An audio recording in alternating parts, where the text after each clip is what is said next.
also there are guidelines you have to follow.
essentially satisfaction survey. The original survey we launched in 2021 to gauge kind of the community sentiment about a number of essentially town services, sentiments around some capital projects, other just general perceptions of the community. And so in this year's budget, council desired to have an updated survey to see what's changed, solicit some input from the community, or at least some perceptions of the community on some other issues. And tonight is about providing a report on those results. So I believe Jason's online. I'm going to turn it over to him. Yep, I'm here. Thanks, Liam. Can everyone hear me okay? Yes. Welcome, Jason. Okay, great. Thank you. Let me share my screen here.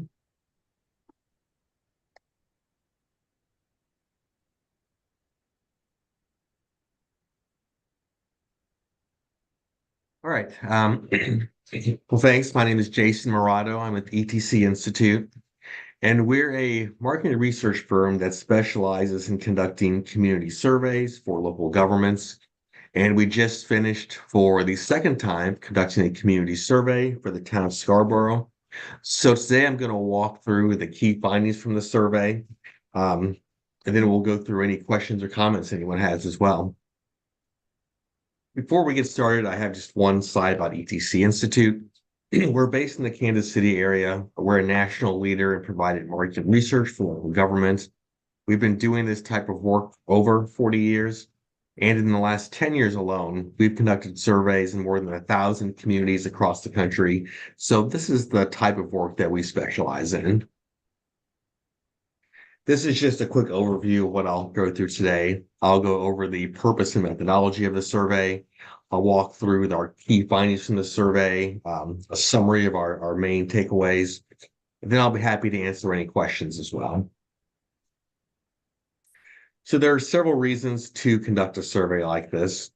One is to get an objective assessment of how satisfied residents are with major town services, and also to determine what residents feel are the top priorities for the community.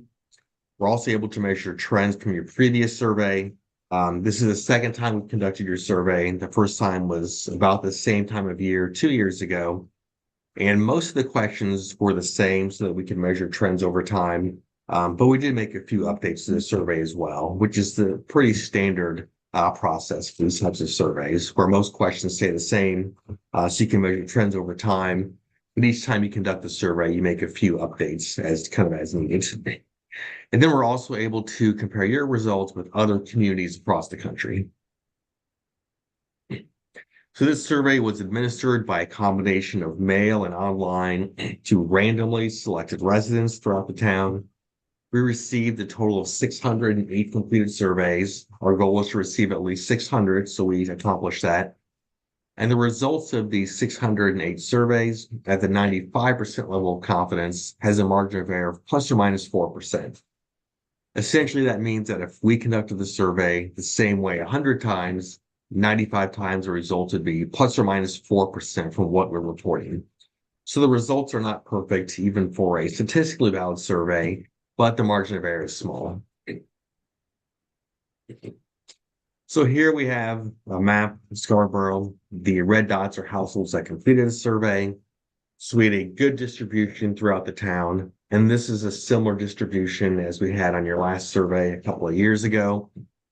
As we were administering the survey, we also monitored the demographics of survey respondents to ensure that the demographics of the survey reflect the actual population of the town. So we especially paid close attention to key demographic areas such as age, race, ethnicity, and gender.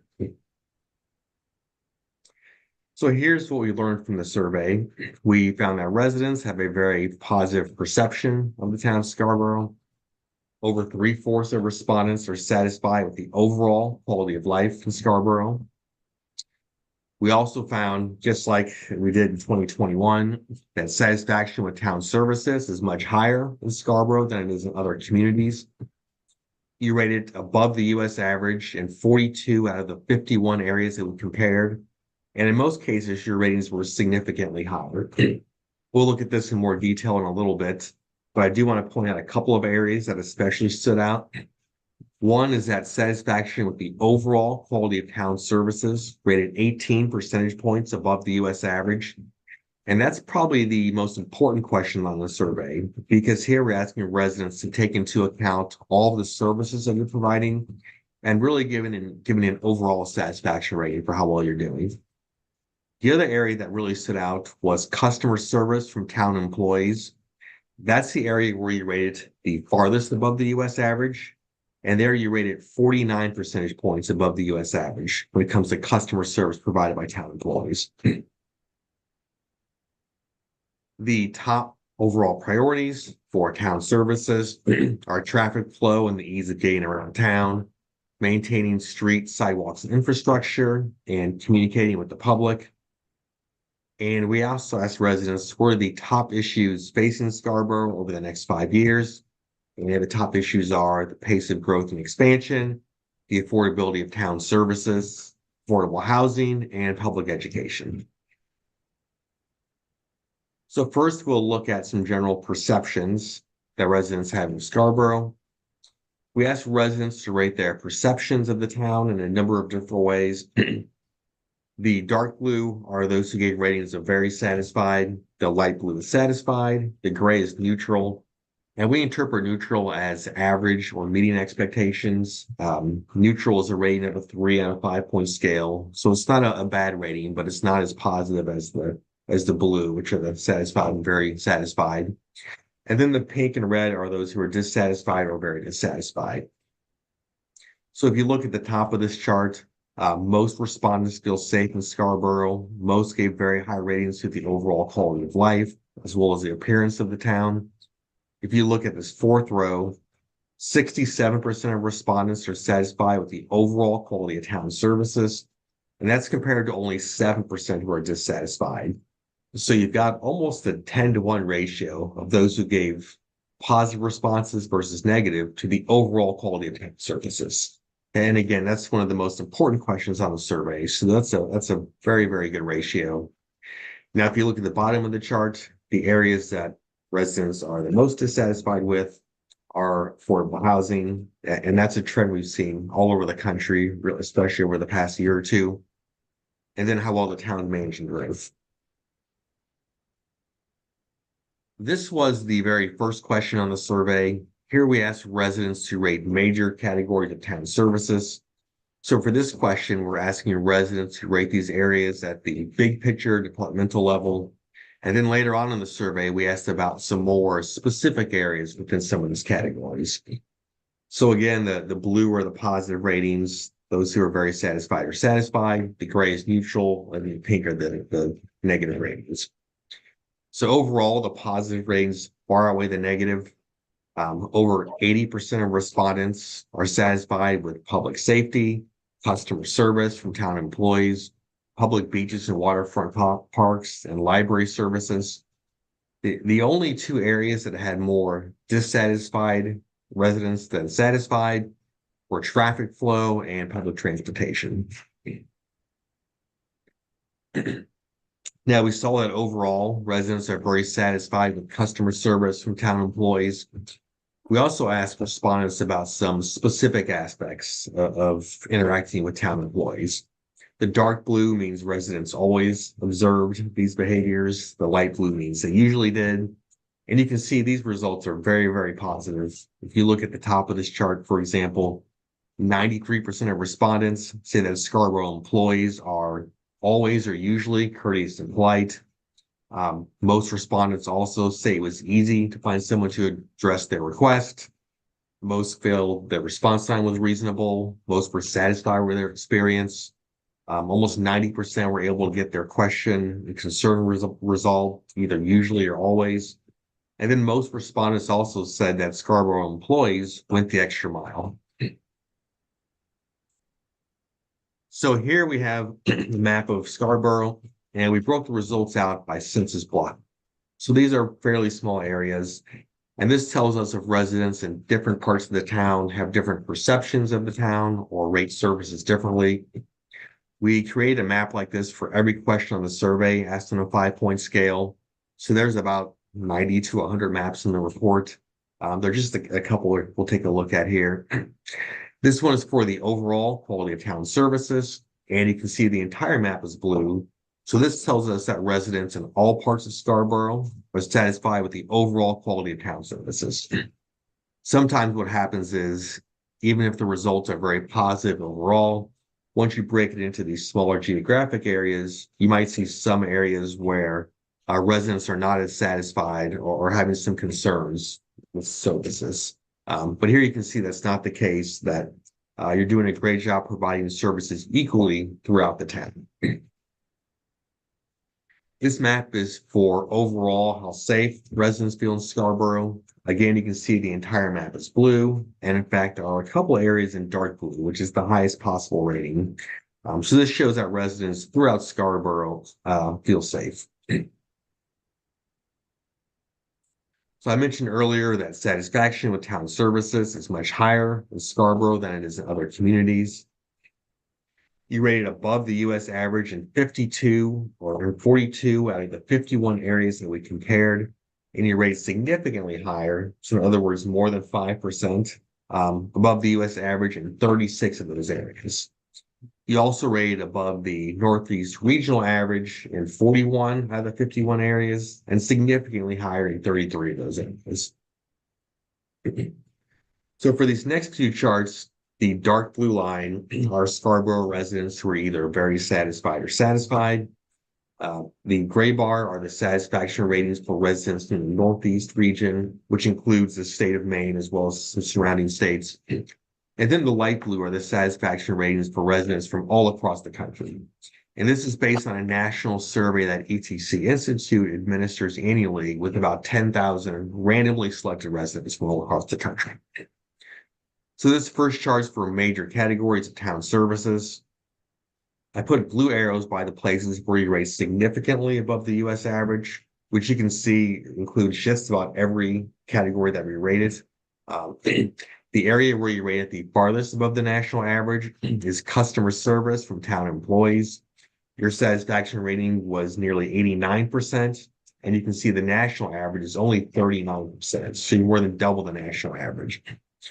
Your ratings were also significantly higher than the US average when it comes to public safety, library services, solid waste, parks and recreation, public education, stormwater management, street sidewalks and infrastructure, which that was one of the lower rated items on your survey, but you can see still the ratings are much higher than the national average.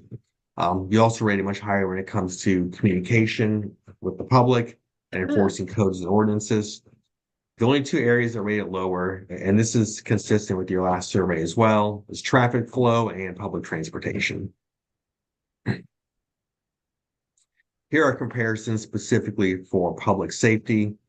In 9 out of these 11 areas, your ratings are significantly above the US average, and you can see that includes a variety of different types of services. The area where you rate the farthest above the US average is overall local police protection, where you had nearly a 92% satisfaction rating, and you can see the national average is only 53%. The two areas that didn't rate significantly above the national average are visibility of police at neighborhoods as well as retail areas. Now, the ratings weren't bad in those areas. They were still higher than the regional and national average, but they just weren't as much higher than some of these other categories. Here are comparisons for infrastructure. You can see that in 7 of these 10 areas, your ratings are significantly above the US average. The areas where you rate the farthest above the US average include maintaining public buildings and facilities, and just the overall cleanliness of streets and public areas.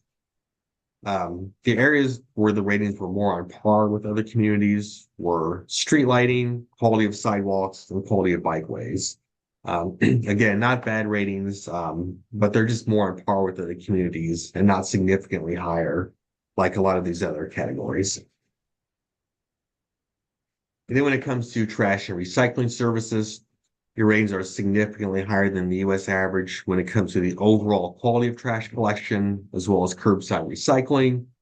Recycling services and drop-off center, the ratings weren't bad, but they were more on par with the regional average. They actually were quite a bit higher though than the national average. So we also compared these results to your previous survey. Overall, the satisfaction ratings this year are down a little bit from 2021, but that's a trend we've seen all over the country over the past year or so. So that's not a surprise. Also, your ratings were extremely high in 2021, so it's difficult for them to keep increasing when they're so high to begin with. But overall, here are the top of this chart are the areas with the biggest increases in satisfaction since 2021. That included the quality of neighborhood streets, curbside recycling, solid waste services, and then adult programs and services related to the library. The biggest decreases in satisfaction were traffic flow and ease of getting around town, overall image of town, quality of service from dispatch, and then traffic signaling system. So now we'll take a look at the top overall priorities. So we saw earlier how satisfied residents are with major categories of city services. As a follow-up question to that, we asked which of these services should receive the most emphasis from town leaders over the next 2 years. So you can see the top priority is traffic flow. Almost 2/3 of respondents selected that as one of the 3 most important services for the town to emphasize. The other highest priorities were maintaining street sidewalks and infrastructure, public education, and then the effectiveness of communication with the public. So this leads to what we call the important satisfaction analysis. You might remember this from a couple of years ago. This analysis is based on 2 different types of data. First, we asked residents how satisfied they are with town services. Then we asked which services should receive the most emphasis from town leaders over the next couple of years. So the idea behind this is that those areas that have a combination of low satisfaction ratings, but at the same time are rated as the most important, should be the highest priorities focused on. So this first table is for major categories of town services. You can see that highest priority, which is in pink, is traffic flow, which is consistent with your last survey. So that's the number 1 priority. In yellow, we have other high priorities, which include maintaining street sidewalks and infrastructure, effectiveness of communication with the community, and public transportation. This is the important satisfaction analysis specifically for infrastructure. You can see the top overall priority is the quantity of sidewalks. Other high priorities include the quantity of bikeways, the adequacy of street lighting, and the quality of sidewalks. And this table is based specifically on public safety services. Overall, the satisfaction ratings were very high for public safety, pretty much across the board. So you don't see as many items in yellow or pink as being a high or a very high priority. But the highest priority is visibility of police in neighborhoods, enforcing traffic laws, and the visibility of police in retail areas are the second and third highest priorities overall, and they just missed being in that yellow high priority category. And then we asked respondents, what are the 3 most significant issues you think Scarborough will face over the next 5 years? You can see the 2 issues that really stand out as the highest priorities are the pace of growth and affordability of town services. And then the 3rd and 4th highest priorities are affordable housing and public education. So we've got a few other findings to take a look at. Here we asked residents how they feel about the current pace of growth and development in different areas. So the yellow means that residents feel the pace of growth is too slow in those areas. The gray means they think the pace of growth is just right in those areas. And then the dark red means they feel the pace of growth is too fast in those areas. And these results are similar to what we saw a couple of years ago. If you look at the top of this chart, you can see over 70% of residents feel a pace of growth for both single family and multifamily residential development is too fast. Almost half, which is the top choice, feel the pace of growth is just right for retail and business development. And then 50% or more of respondents feel the pace of growth is too slow when it comes to income restricted affordable housing, workforce housing options, and then especially redevelopment of abandoned or underutilized properties. This was a new question on the survey this year. We asked residents to rate their level of concern for various issues related to increased residential growth. The dark blue means respondents are very concerned. The light blue is concerned. The gray means they're somewhat concerned. And then the pink and red means they're not concerned or not at all concerned. So the areas that the highest percentage of respondents are concerned with are increased when it comes to residential growth, are increased municipal budget and property taxes, increased student enrollment in the school district, and increased travel or commute times. And then we asked respondents what are their primary sources of information about town issues, services, and events. So the top sources of information are the newspaper, Scarborough Leader, the town's website, Facebook, and then email subscription to the newsletter.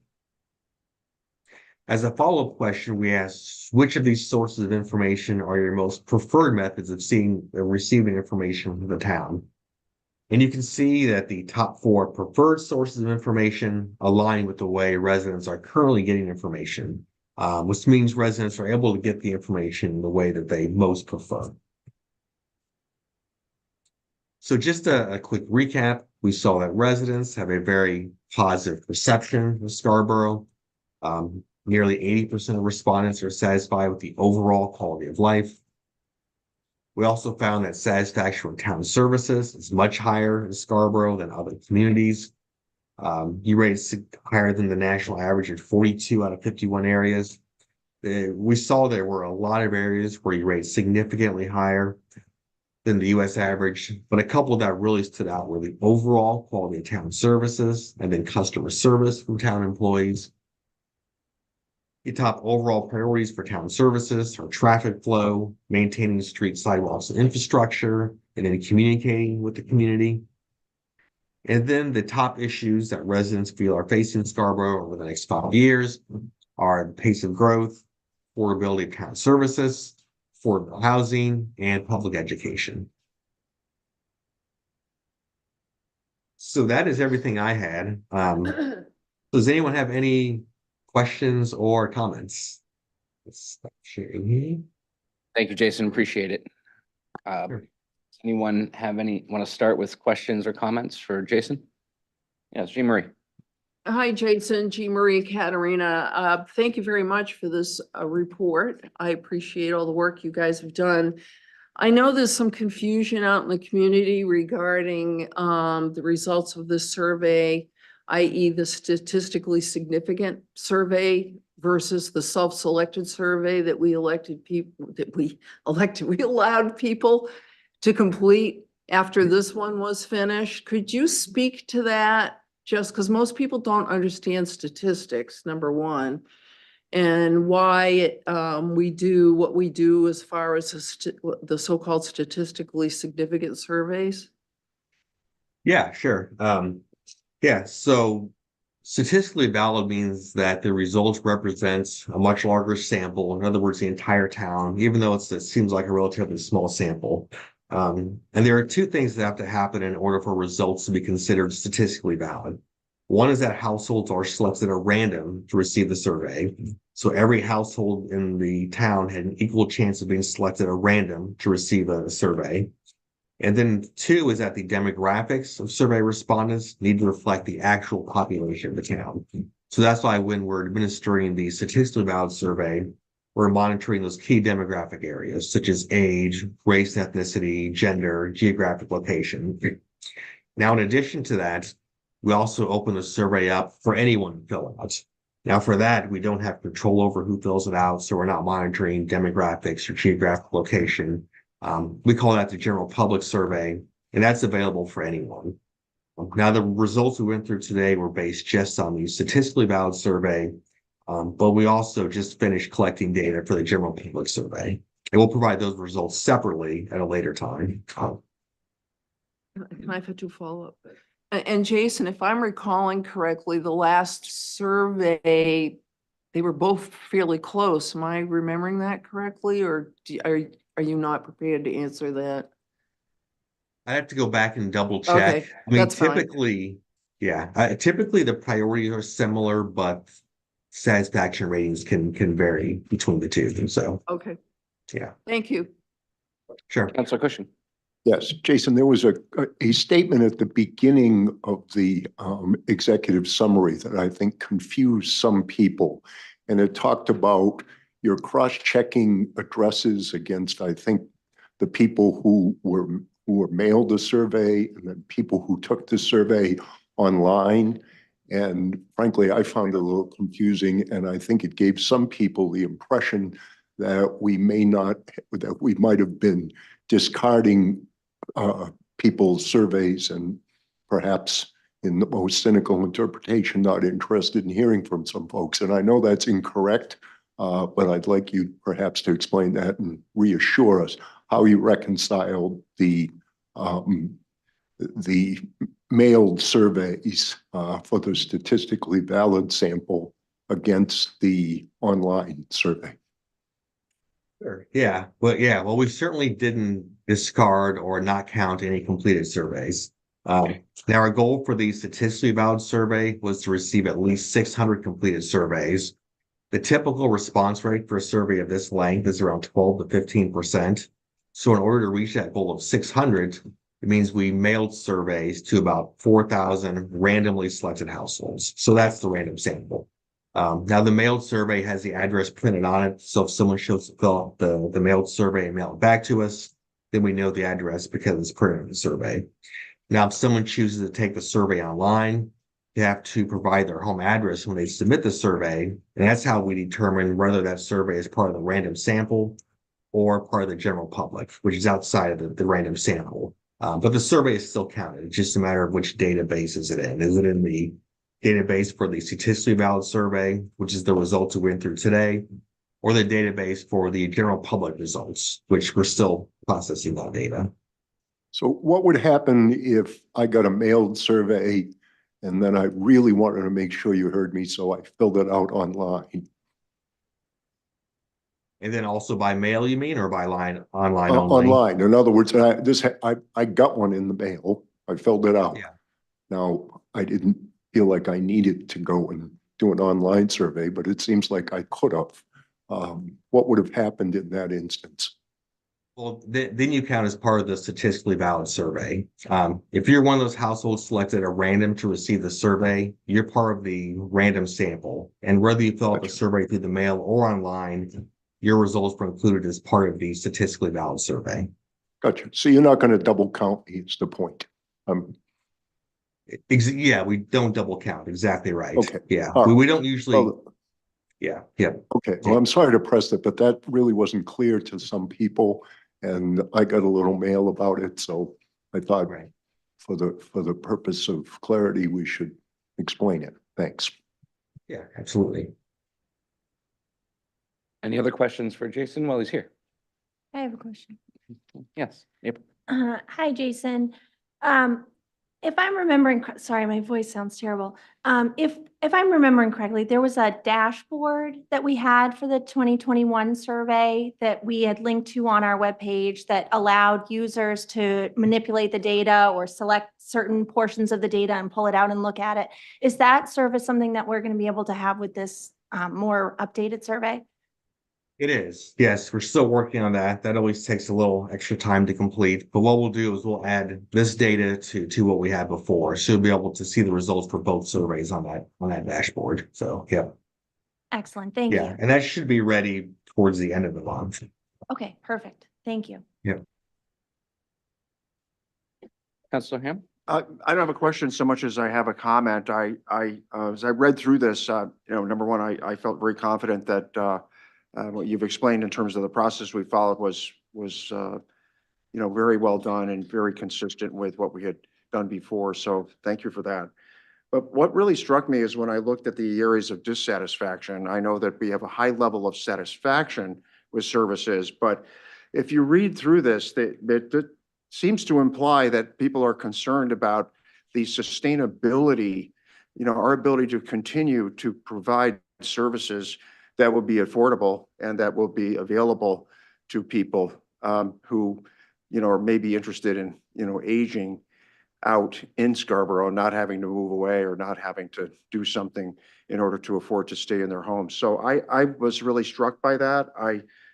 I don't think we've moved the needle at all on that, over the past several years. And I read some of Councillor Cushing's remarks about communications, and I think that part of the level of dissatisfaction, I think, as I'm interpreting it, is that we have not been successful in managing growth as it relates to single family and multifamily residential development. We've not been successful with that. We, in fact, I think the frustration is people have a feeling that we have not gotten the message, that we've not changed our strategies or tactics in any way. So, I mean, this is an interpretation, obviously, but those things were troubling to me and suggest that we have a lot of work to do. I'm encouraged the timing of this as well, because it's really going to roll into what we're going to be doing later in the month of January. But I mean, that's a good example right there. People had to ask us questions about when we're going to do our goal setting and is it available to the public? People had to ask us that. That wasn't on our town website, and that wasn't in any of the vehicles that people tend to turn to get their information. The newspaper and the Scarborough Leader, and they go to the town website and they subscribe to the e-newsletter. So I think we need to take a very hard, and this is not a criticism of the efforts that we've taken, which have been enormous, to make sure we're communicating, thoroughly and in many different ways. But I think the feedback, as I interpret it, is people just don't feel that we're getting the message and doing anything about it. So all counselors, I think for the sake of Jason's time while he's with us, let's keep him here for our questions. And then I think we can get into maybe some of our insights into some of what we've seen here after Jason kind of pops off. Sorry, I jumped at you again. That's right. Councilor Anderson.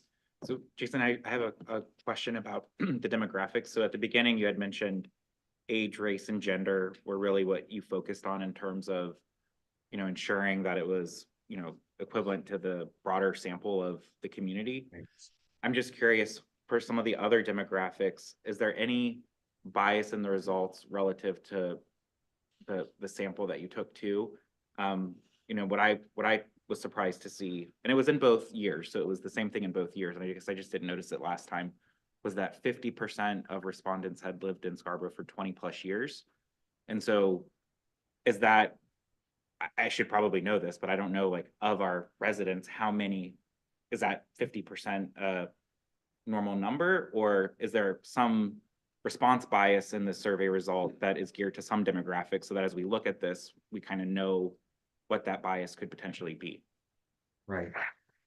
When we're looking at the US Census, it doesn't really have data on that, like the typical length of time residents have lived in the town. That number is a little higher than most other communities, although that's usually the biggest group is those who have lived in the town for a long time. One thing we could do is run a crosstab that breaks results out based on how long residents have lived in Scarborough and see if there are differences. And the dashboard should have that to some extent, but maybe kind of in a limited amount. But that would be something we could do. I think that would be maybe interesting to take a look at. Well, I would just be interested if the town, like maybe Sedco or somebody who knows some of these things, could kind of help us compare, like, to know, is there any sort of bias in the demographics that took the survey? Not that they're invalid, but just for us to kind of have that context as we look at it, to know that, hey, what we're dealing with here is a bias that's geared towards higher income levels in Scarborough, or whatever it could be compared to our comparison points. Again, I'm just curious, because I know you have increase, decrease in the different results, but from a statistical perspective, is it as simple as saying anything 5% and above is considered a significant change? Because even though things changed between the years, just as we look at this, is it a statistically significant change, or is it just a little bit of a decline and a little bit of an increase? In general, we consider anything more, the margin of error for the entire survey is 4%. So anything more than the margin of error of 4% is considered a significant change. Now, one thing you have to factor in a little bit is that residents had the option of selecting don't know if they didn't have an opinion on a service. Now we kept those out of these charts because for the most part, it's a very small percentage of residents who said don't know. But if there's something where a higher percentage said don't know, then the margin of error is a little bit greater. You know, for example, something like public transportation, which not as many residents just have an opinion about, just aren't as familiar with. But a good general rule is any change of more than 4% is considered a significant difference. Okay. I've got a quick question. Are you all set over there, Counselor? Evans? I have to find my other question. Go ahead. So, the biggest thing that struck me here was the noticeable drop in the community perception categories as far as percentages of change from 2 years ago. So I saw it stacked up in here against what the Northeast region and the overall US were and where Scarborough fell on those as far as where our community perceived us to be. Do you have where the US and the Northeast region, have they trended up or down over that 2-year period? Like, so I noticed we dropped off over that time period. Did the rest of the region, did the rest of the US drop off as well? Are we kind of an anomaly within that? That number has gone down across the country over the past couple of years. Yeah, so it's not just Scarborough. As you mentioned, you're still slightly above the regional and national average, so the numbers aren't bad, but they have gone down quite a bit since the last survey. But that has definitely been a national trend. It's probably gone down a little bit more here, but it's just across the board, satisfaction ratings have decreased over the past couple of years. Really just on just about everything. Yeah, is there though a way to see that in a kind of almost like in a graph like this, like the rest of the nation moved down 2%, we've moved down 12. Is there something within your modeling that allows us to see those types of things as well? Yeah, there would be. We could take, the best way would be to take a look at the last report because we had the same question then and see how the results came out at that time, which I don't remember offhand, but that would be in the 2021 report. Okay. Councilor Anderson? Yep. So one question I have for you again, just as we look at this.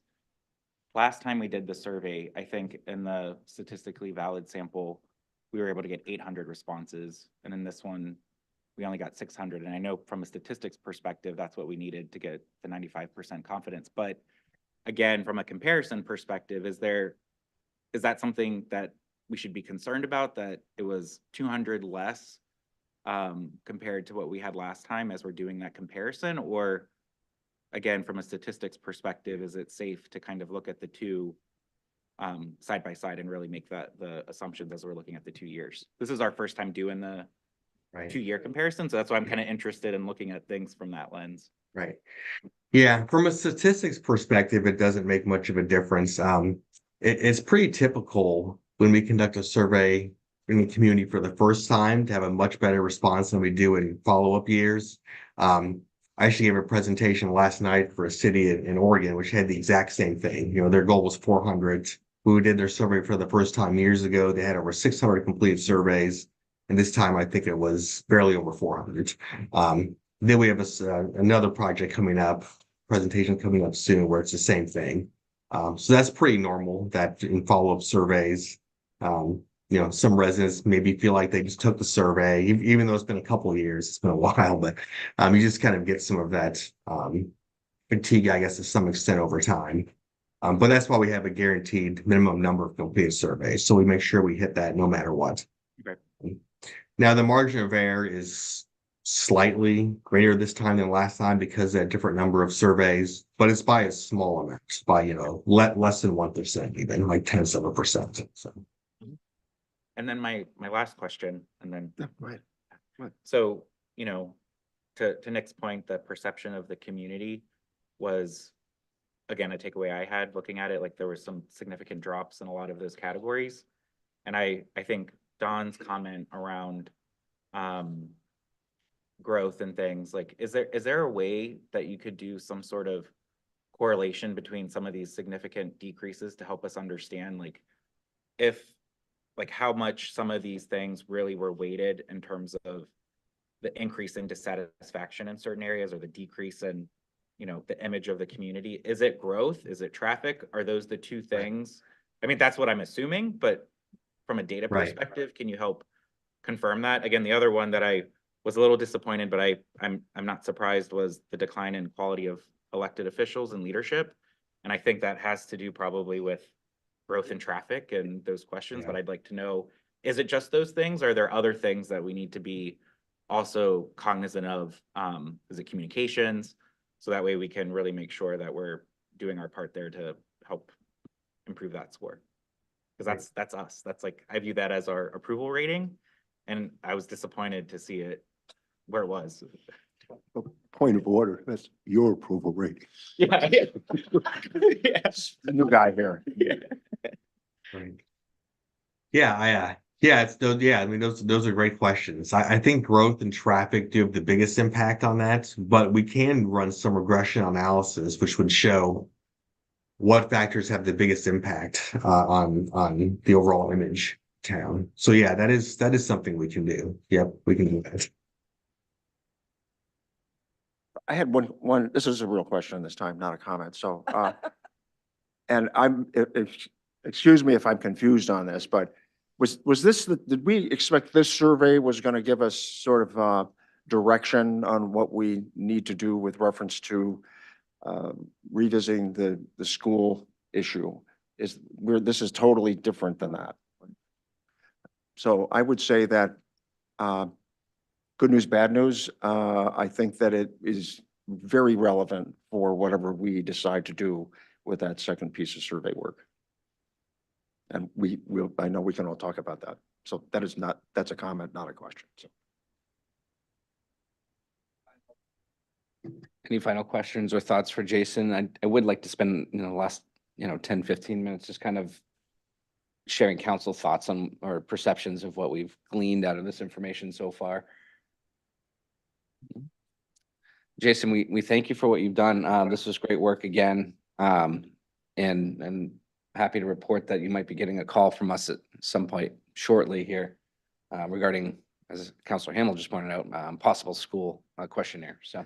And I wanted to just say I had, thanks to, we don't spend a lot of time talking about former counselors, but Ken Johnson did a lot of work in this.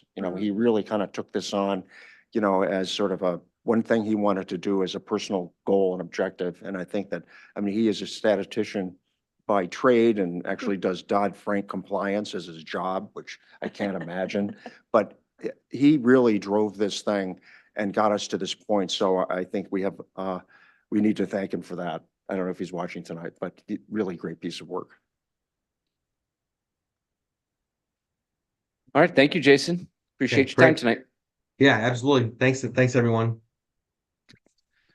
So as far as where we are on the council side, I think now would be kind of if we wanted to quickly share some just insights and thoughts that maybe we've all gleaned from this. I know part of us wanting to have this in hand now is because we did want this in hand before we hit council setting goals. And we'll be doing council setting goals in about 3 weeks by my calendar.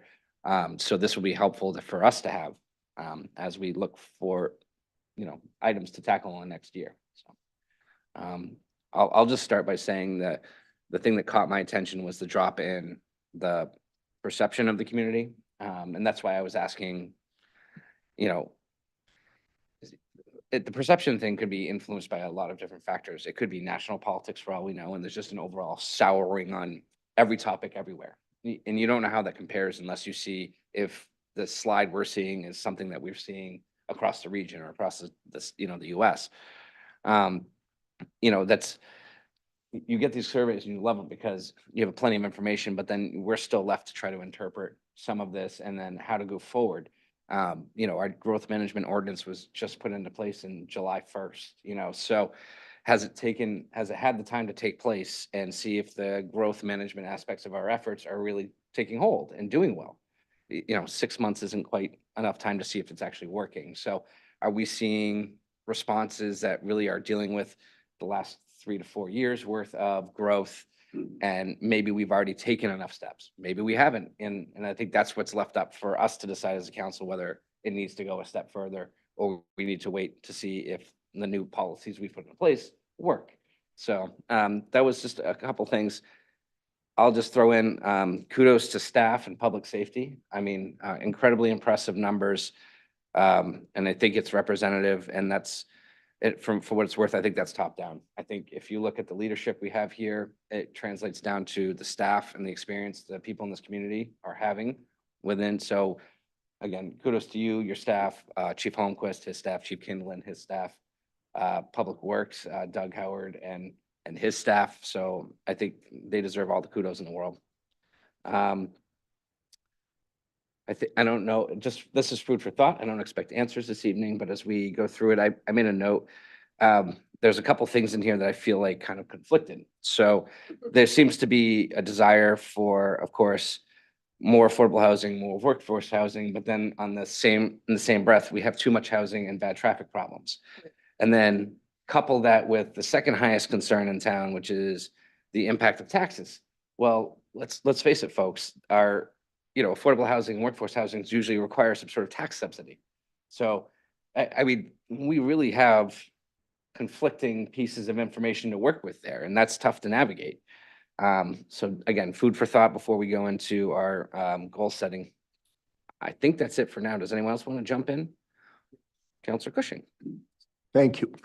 So first of all, the council knows, but the public doesn't know that I sent them all an email today summarizing my thoughts. I'd be happy if you want to put those in the record because I don't want to take up a lot of time here.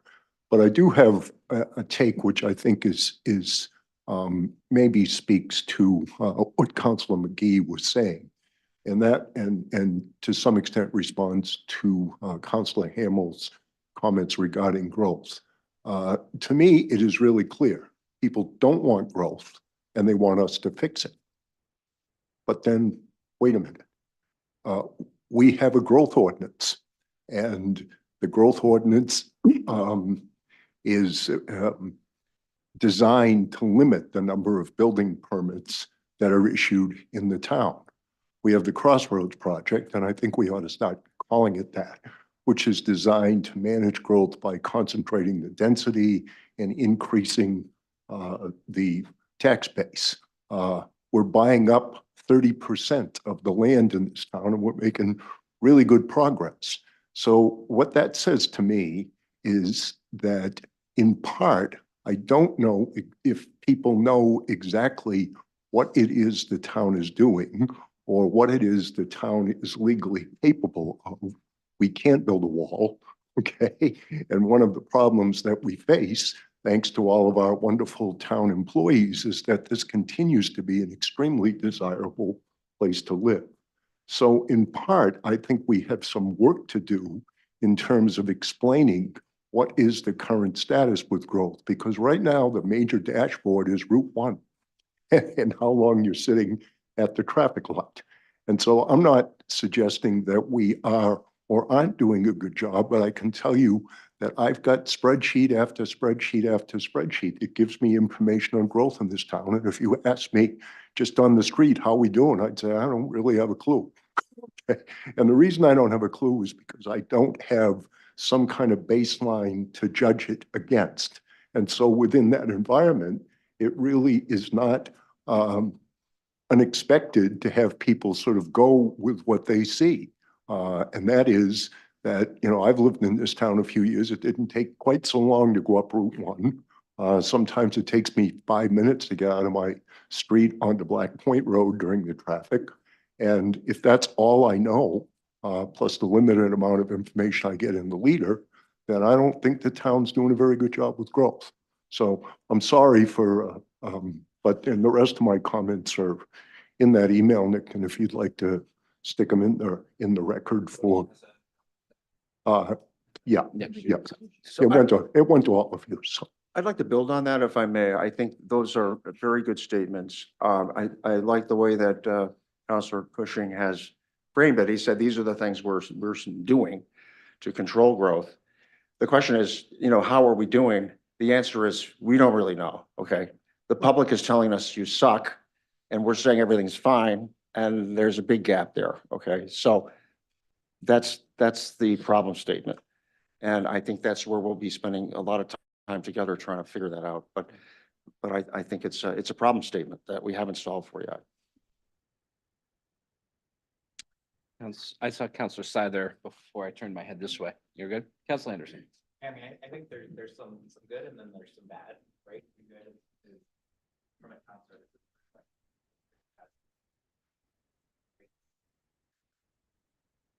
That help out.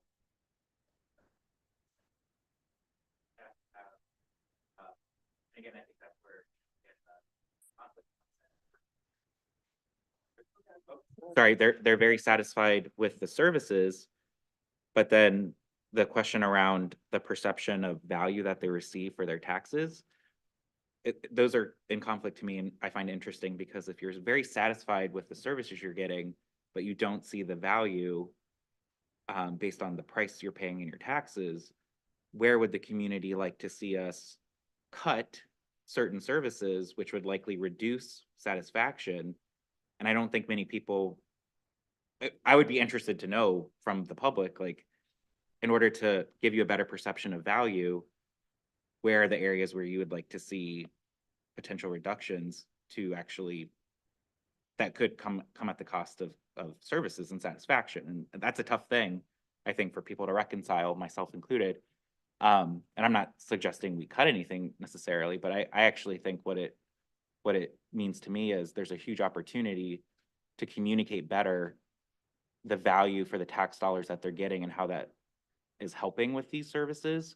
Again, we made investments last year. I think as we go into the budget for 2025, the Finance Committee is going to be talking a little bit about ways to improve process, or even maybe some things we want to ask from staff. But in my mind, just with that, like, what I would like to see is kind of, we made investments in the town last year. Talk about what those investments did for the community, highlight the value so that we can communicate that broadly so that people see the investments we're making in our community are actually important in improving services, and help communicate that better. So I think that's a real communications opportunity. And I think that's the thing too with growth. It's like, yes, I agree, like, with the problem is not solved, but at the same time, there's conflicts and perception in different areas that we have to try and balance. And so how do we optimize that balance, right? Like, if they're concerned about the pace of growth, but they're also concerned about affordability and living here, or affordable housing, growth is part of that equation that actually helps address those particular questions. And so, again, I think that's an opportunity for us to kind of really look at all of these things that intersect and connect, explain our rationale as to why we're making the policy decisions we are that try and optimize all those areas. But if we're, putting too much emphasis on affordability, because growth is really the bigger satisfaction and people are willing to pay a little bit more in taxes and have less growth, I think we need to know that so that we can make better policy decisions. And again, I think the survey is great at giving us the perception, but really what it leaves me with is just more questions, right? Like, more things I want to understand and know. And so I think it'll be exciting for the comms committee and others to kind of dig deeper and figure out how do we want to further engage the public more to kind of dig into certain areas that we want to explore and better understand. Yeah, I think what we have to caution against, right? These are perceptions, these are feelings, this is their impressions. They're not wrong. Like, they're giving us their feedback. So how we take that feedback and then turn it into policy, whether it's actually changing ordinance, or maybe it's just better communication of what current policies are. Because sometimes clarifying what people are misunderstanding will change their perception. So I think that's for us to figure out, where is it we need to wade into changing ordinances or tweaking impact fees or whatever it might be, versus do we need to do a better job of, getting educational information out there.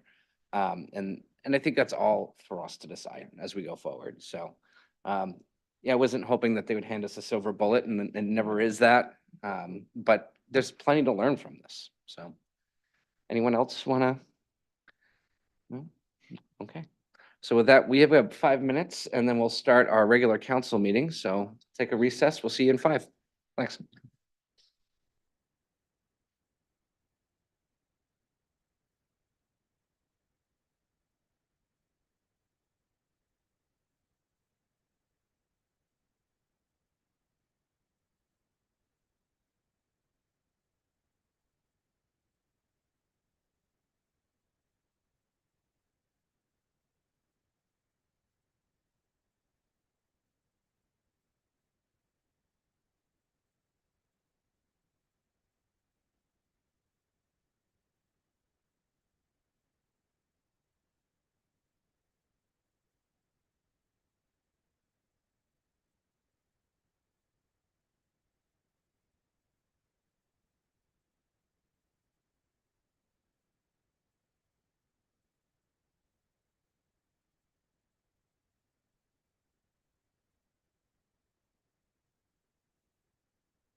Everyone to the January 3rd, 2024 Town of Scarborough Town Council meeting. Going to call this meeting to order. First order is Pledge of Allegiance. Pledge of allegiance To the flag of the United States of America and to the republic for which it stands, one nation, under God, indivisible, with liberty and justice for all. Jody, could you call the roll? Counselor Seither, Here. Counselor Cushing, Here, Counselor Shu. Here. Counselor Katarina, Here, Counselor Hamel, Here. Counselor Anderson, Here. and Chairman Levine. Here. All present. Thank you. We had a suggestion this evening to move general public comments to after item number 8. I think it might be fun to try this out for one go around at least. Let's see what happens. Is there a motion? Second. Discussion? All in favor? Thank you. Show that's unanimous. Next item is the minutes for December 20th, 2023. We do have an administrative correction. I believe Counselor Katarina may have been excluded and correction has been made. I was excluded from something? I didn't think- Is there a motion to accept the minutes as amended? So moved. Is there Second. Yes. I Counselor have Hamel. a correction. Yes. I tried to make last time, and I really hate to bring this up. The spelling of Maura Erickson's name is Moira. We still didn't get it right in the, so if we could just make that change to the next. Thank you. Do I need an amendment to amend? Are we good there? You got it? Okay, we have that correction.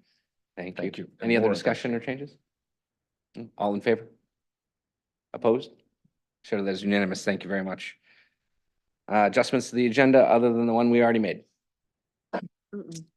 Okay, next item is items to be signed, the treasurer's warrants. I did that prior to the meeting. I passed them into Tody. Town managers report. Thank you, Mr. Chairman. I was out of the office last week, so I have a fairly brief report this evening, but and you'll see a number of topics are reoccurring. I'm doing this as much to keep me honest and the public informed. So with respect to the FY25 budget, our process is well underway. You just received a report on the community survey.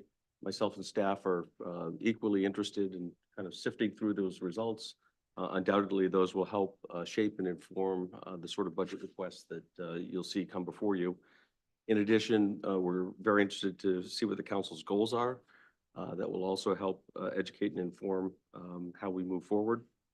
And lastly, just this is kind of another theme that we can anticipate. We are in an incredibly tight labor market. As you've heard, I think we do provide some excellent services here, and that's all because of the excellent staff. So it's about recruiting good people and retaining them. So that's going to be a theme and certainly a constant reminder for those of you that have been part of this process. That's nothing new, but I think it's even more competitive and important than ever, frankly. Also, the Finance Committee will continue its conversation around how it wishes to conduct its budget review process. In the past, we've spent 5 or 6 weeks with a series of weekly meetings. There may be some interest in doing 1 or 2 kind of marathon meetings, if you will. But that's something the Finance Committee will talk about, I think, as soon as next week, and we'll be interested in and certainly pleased to assist and support you however you choose to do that. With respect to the Eastern Trail project, we are back on bi-weekly stakeholder meetings. The new executive director of the Eastern Trail Management District is an active participant in that process, so I'm pleased to have her attend those meetings and contribute. At this point, we do expect in the next couple of weeks to finalize all the use rights. That's the legal rights to be able to make application to DEP and the Army Corps. And we've actually are scheduling a pre-application meeting with them, which is a required part of the process. The plans and specifications are essentially 99% complete. So our goal is to solicit bids by the end of the first quarter of this year. So we're feeling somewhat confident that we can achieve that, and I'll continue to keep you updated. With respect to the dredge project, I had previously advised that the original schedule had them ending just about this time of the year. It was identified through dredge surveys that there was another 40,000 cubic yards that was not expected. And I think I advised the council in the past meeting, Army Corps has found the financial resources to accomplish that, which is terrific news. But that obviously extends the length of the project. So far, they've moved about 110,000 cubic yards, which was the original estimated quantity. So they have another 40,000 yards or so to clear. And if you've seen the dredge operation, there's a series of barges in the water that work in tandem, if you will, and are pumping that dredge material onto Western Beach. They're really at the far end of the mooring area at this point. So you can see a very good picture. If you go down to the Pine Point Co-op right now, you'll see them right offshore. And then they'll be relocating out to kind of the mouth of the river and completing that part of the dredge. They've been, from what I can tell, really a professional outfit and a pleasure to work with. So much so, one of our staff members, Darren Granada, here in the audience, actually invited a number of the crew members over to his house for Christmas. They worked through the holiday. I think that suggests the quality people that are doing the work. I don't think he'd invite just a stranger into his home. So good progress there. Pine Point Pier improvements. The weather in the holidays was slowed progress a bit, but the pedestrian pier work continues. The rails, handrails and such have been replaced. They'll be moving to the cross bracing next. The cranes, however, have been a bit of a disappointment. Our best estimate at this point is early February. They're waiting on a couple of small parts, but critical parts nonetheless. In the meantime, we do have an operable crane. One of them is operating. And at this time of year, obviously, there's a fairly little demand. So we're managing, and I assure you we will complete that project. The revaluation process, the assessor, Nick Cloutier, is here in the audience. He is really ramping up his efforts. I know his statistical evaluation, and this is a process of comparing sales data to assess values and coming up and understanding the ratios in neighborhoods and then certainly townwide is well underway. He's also on the cusp of initiating income and expense requests to the business community and the commercial accounts. It's not a simple sales analysis for those. You're really looking at a number of different approaches to establish value. And so at this point, all reports from Nick are that he is on schedule. I know he's been communicating consistently with Councilor Anderson on his outreach efforts. He has 6 or 8 different neighborhood groups identified and has reached out to them, and hopefully we'll be connecting over the coming weeks. And lastly, the council will receive a workshop at your next meeting on January 17th on the topic. This is all part of the strategy of whether it's myself or Councilor Anderson or the assessor himself appearing or speaking on the topic at most meetings, really to educate the public and just beat the drum that this is happening and it's coming your way. With respect to Avenue 2, this is an ongoing process, kind of like watching paint dry. I did have the occasion to meet with Mr. Gendron, that's the property owner that's interested in relocating the path to the beach. He does intend to file a permit with DEP, and we're in close contact with the state regulators. They have directed him to apply for a National Resources Protection Act permit, which is a far more rigorous process that assures public notice and public involvement. At this point, just late this afternoon, I became aware that he'll be filing that permit on the 12th of January. So things will start heating up, and I'll be communicating out with the stakeholders that have been interested since the beginning on the matter. With respect to the traffic calming policy, this has been a topic that's been discussed for several months at this point before this council. Staff have delivered to me a draft policy that I've reviewed. Actually, we met this morning. There'll be a number of additional additions to that policy. I think in the past I've reported that the policy would essentially be processed, and it is. It will include an online form through which a resident could request that staff spend some time and understand and diagnose the situation and ultimately identify certain improvements that may be appropriate given the situation. We'll be adding some further details in that regard We also have reached out to GP Cog, who have been a good planning partner to us. And they are interested in doing maybe a more elaborate study that would include complete streets. This is something, an initiative through the planning, our planning department. And we'll be looking to retain their services later in the spring. There are some budget implications that I'll be bringing to you. But I think we will have a solid policy in the interim.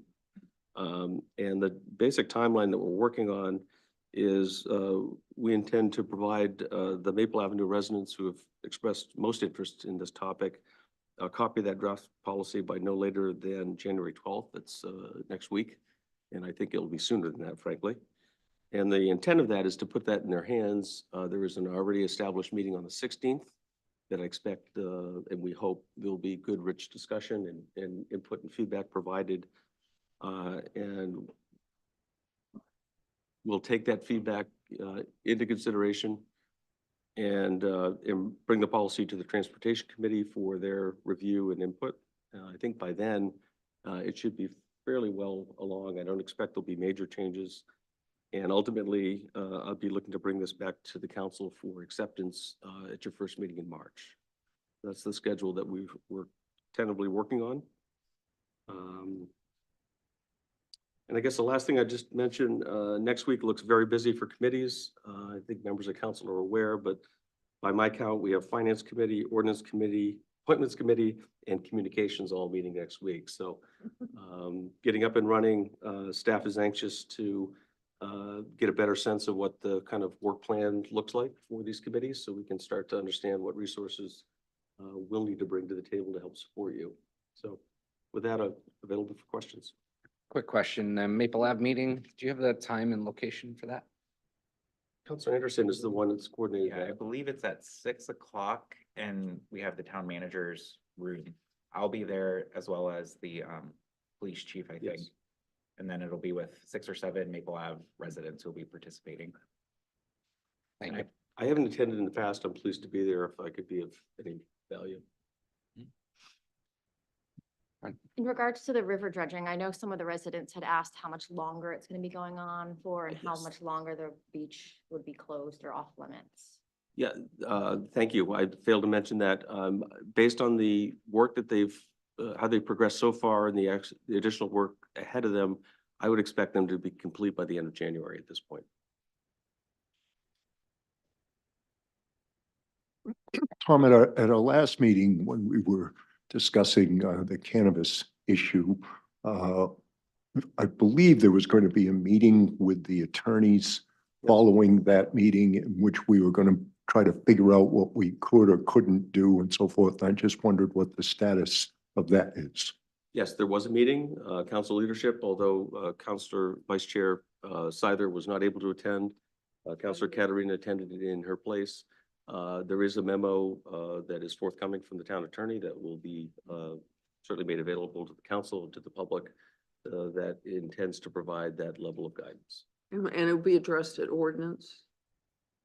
Next week, I'll talk about it during council. I wouldn't speak further in detail. However, what I learned is it's an incredibly complicated topic and best left to the attorney to wordsmith for us in written form. Since when did cannabis get complicated? Councilor Hammond. Yeah, thanks, Tom, for the update. Great progress in a lot of areas. I wanted to ask one follow-up question to Karen's on the dredging. I want to make sure that the harvesting areas are not being impeded by the work that's being done there. I know we've been told to avoid Western Beach, but I just want to make sure that No. I haven't heard any. No, any no, in issue. fact, this work is being done, paid for entirely at the federal level through congressional mandate. It's all to assure navigable waters. And so by that definition, it's areas that are always wet, never even at low tide, are the areas that they're working in without water Right there. Thank you. And one other comment I just want to make I want to thank you first of all for your vigilance in tracking the Avenue 2 matter.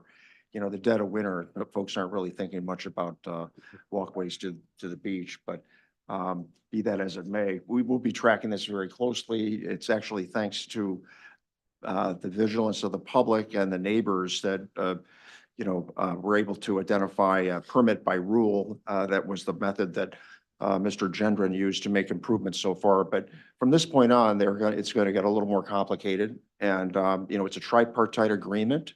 And so that's the town and the two abutters that are involved in maintaining a permanent easement and right of way to the beach. And also with some work that was proposed to potentially move the trail, which covers the two areas. One is a secondary dune, the other is a primary dune. So we expect that this federal process, the National Resource Protection Act 90-day process, will be available to the public, and all interested parties will be organized and they'll be able to weigh in on this. This is a much different situation that we have now with that trail than we did 5 years ago. We really weren't dealing with sea level rise as extreme as it's been since then. And we have other issues with stormwater drainage. So we want to make sure that those things are fully explored, and that, there may be an opportunity for them to leave the path the way it is unaffected, and that there are pitch pines there. There are other growth that could potentially not be moved, and just let Mother Nature's trail remain as it is, and leave the path the way it is, and save the parties, including the town, a lot of money on it. So that's sort of the current state, and I expect that we will, be very vigilant in following that. Thank you. Councilor Anderson. I misspoke. The meeting with the Maple Ave group is at 6:30 on the 16th in the town manager's conference room, not 6 o'clock. Tom, one of the things that was discussed in the meeting with them before, that was just an option that was put out on the table, and I would be interested in staff's feedback at the meeting on the 16th or beforehand, was potentially testing the policy with a real example, like the Maple Ave situation, before it comes to council, just to kind of see it in action before we act on it, to work out any kinks or things. So that was something that we had talked about, and I would be interested if that's feasible, not to slow down the timeline. I still want to get this before the council as quickly as possible, but that was discussed. And so if there's a way to kind of potentially use that resident group as an active group to kind of provide the request, do whatever the policy is saying, so that when the council gets it, we can see how it worked. Okay. I'd like to add, just in terms of the timeline and the process behind developing that policy, that timeline's not set in stone, and there is a chance that we could potentially want to put that through ordinance or no. And Jean Marie, I'm kind of looking You to could, you although too.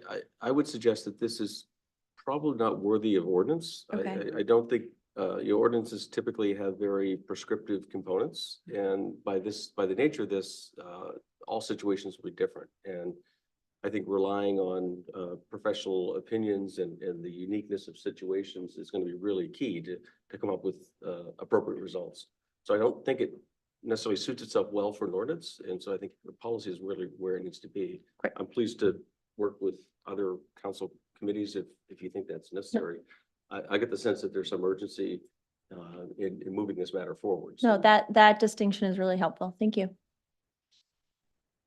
Councilor Himmel. One final question, Tom. Again, kudos to you and the staff for bird dogging the work down at the pier. The pedestrian pier is looking great, and but it did remind me of the fact that, and we expect that the cranes hopefully will arrive and be installed sometime soon.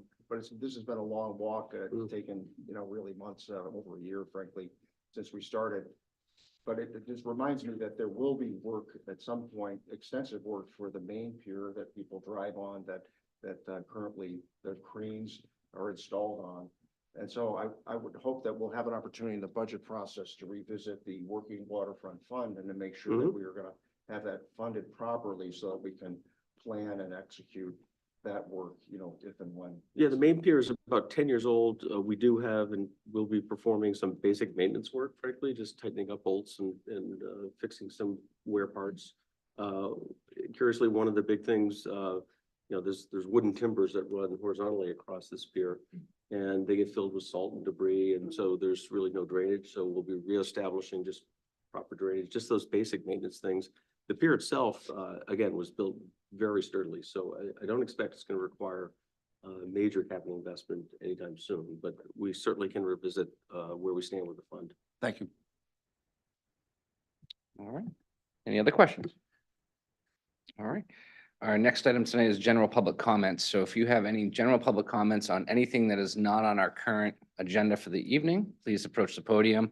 Just a reminder that you have 3 minutes, talk respectfully, and address all questions through the chair. Thank you. Hi, Averill Hill, Maple Avenue, and I'm here to talk about Maple Avenue. According to the NTSB, 45%, I have a little infographic here. 45% of pedestrians hit by a car traveling at 30 miles per hour will be killed. If they're hit by a car traveling at 40 miles per hour, 85% of pedestrians will die.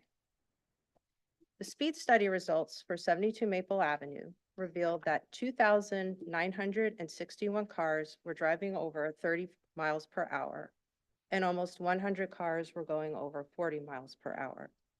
The fastest speed recorded was 66 miles per hour. The enforcement rating for that section of Maple Avenue is high. Despite the numerous speed details our police department provided during that month, and we're very grateful and we let them know as much, the speeding is still out of control, with 39% of traffic committing an enforceable violation. This is why I believe more than ever that speed tables are really an option for Maple Avenue that I hope will strongly be considered. I also wanted to mention that I was contacted by someone who was hit by a car in a crosswalk on Maple Avenue last spring, and they were seriously injured. I'm pleased to learn about the timeline and that there is a sense of urgency that's really reassuring. What I'm not clear on, though, is that there was a distinction between the toolbox and the request policy, and I'm still not clear if that toolbox will be ready, and because speed tables, if they're going to be offered, would be part of that toolbox. So I'm just hoping that that will coincide with the request policy, because it wouldn't be helpful if, okay, we could request help, but then there's still no clear direction on what our options are for traffic calming relief. Thank you. Thank you, Ms. Hill. Any other public comments?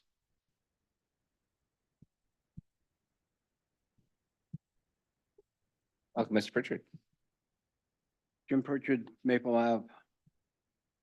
What I'm about to say is from me, not from the committee. If I could just get a clarification on the timeline. I understand COG is going to have their information back to the town by the end of January? No. No. When can we expect that information from COG? Would you like to respond? Why don't you go through your comments and then we're going to address them after. Okay. Is that fair?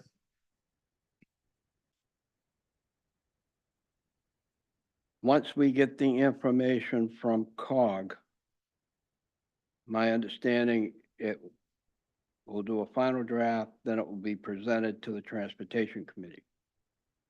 My research on the Transportation Committee, they meet every other month. They're meeting this month. The next meeting will not be until March. Or does the town intend to call a special meeting to address this? Because I really see this being stretched out and not have anything until next winter. And that's unacceptable to me. I'm not speaking for the group, but I know most of them, and that's unacceptable.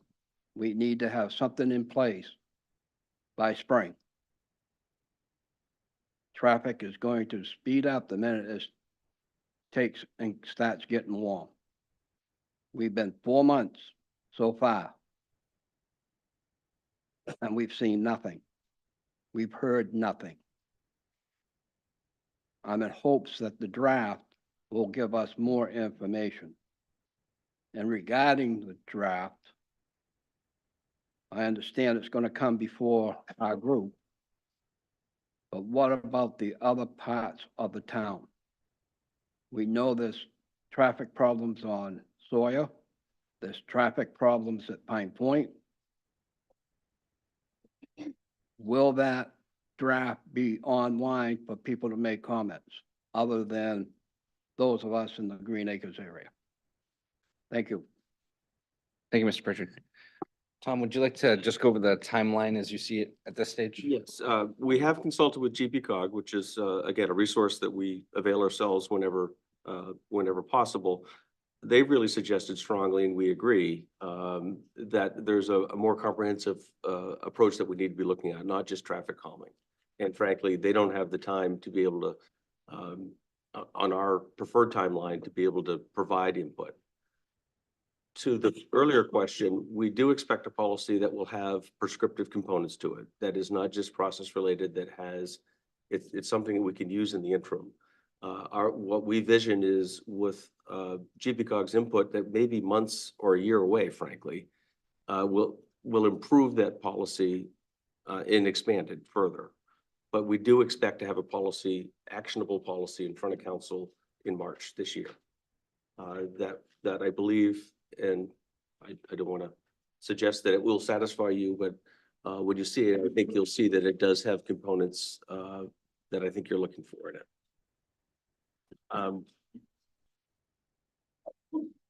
Forgive me, there's another question that was raised that Transportation Committee, are they not meeting in yes, February? yeah, I have requested that they meet in February expressly for this purpose. And please appreciate, they do have a full workload in front of them at this point, dealing with the transportation plan itself. So always hesitant to take their eye off the ball. We've given them a tall task, but I think everyone appreciates how important this matter is, and they will find time at their February meeting to take this up. Yeah. Which will ideally put it in a position for the council to consider it in March. Thank you. Appreciate it. I would just Councilor add Anderson? that there is a scheduled Transportation Committee on February 27th that would fit within this timeline to give them time. It may be worth at the committee meeting next week, which I'll be attending as the council liaison, to see if they can maybe pull that in a week in case they have substantive comments that they may want to provide to meet that March 1st or the first week of March meeting. Yeah, my hope is that between staff's preparation, input from residents, the transportation that policy, when the Transportation Committee sees it, should be fairly complete. So I don't expect things may change. To the final point of opening up for wider input, we're, I guess, inviting the Maple Avenue folks because you guys have really expressed interest and shown great commitment to this, and we have a standing meeting. So we see this as a great opportunity to get that input. I would say the general public will have certainly the ability to be involved when the matter comes to council, at the very least. And as I guess another matter, any matter scheduled for the Transportation Committee meeting, those meetings are public and their materials will be made public. So I think there's multiple opportunities for others to get engaged. Thank you. We are still in public comment. Appreciate the answers. Anyone else have a topic they wish to discuss online? Anything, Liam? All right, I'm going to close public comments. Thank you for addressing those items. Next item on this evening's agenda is order number 23-140. It's a public hearing and second reading on the new request for a cannabis establishment license from Michael Shannon, DBA Shannon's Best Buds, located at 15 Holly Street, number 205B, for a medical cannabis product manufacturing facility, and Christopher Menino, DBA Rose Smoke LLC, located at 3 Commercial Road, for a medical cannabis products manufacturing facility. I believe these are to be tabled at the request of the applicant. At the request of staff. Request of staff. There was an administrative oversight in the Press Herald, and we're unable to meet our required public notice. So we're going to request these be tabled till the January 17th meeting. Thank you. Is there a motion to table until January 17th? So moved. Second? Second? I have a second motion. All in favor? Opposed? So that is unanimous. Thank you. And just to be clear, this was an error on the part of the Press Herald. We actually provided the notice in adequate time. I think confusion of the holidays. I don't want to make excuses, but it was, just to be clear, it was their fault. Our next item is order number 24-001. It's public hearing and action on the following renewal request for a manufactured housing community license, Crystal Springs Manufactured Housing Community, Crystal Springs MHP LLC. Address is US Route 22. Yes, Yeah. uh, Tony, Thank you. This one was inadvertently left off the list from last week. It wasn't in the notice when it went to the public hearing. There was also a question as to whether it was a manufactured housing community, the new development that's going down there. The zoning administrator did clarify that it was indeed still manufactured housing, and that's why it's before you today. thank you very much. With that, is there a motion? So moved. Second? Motion and second discussion?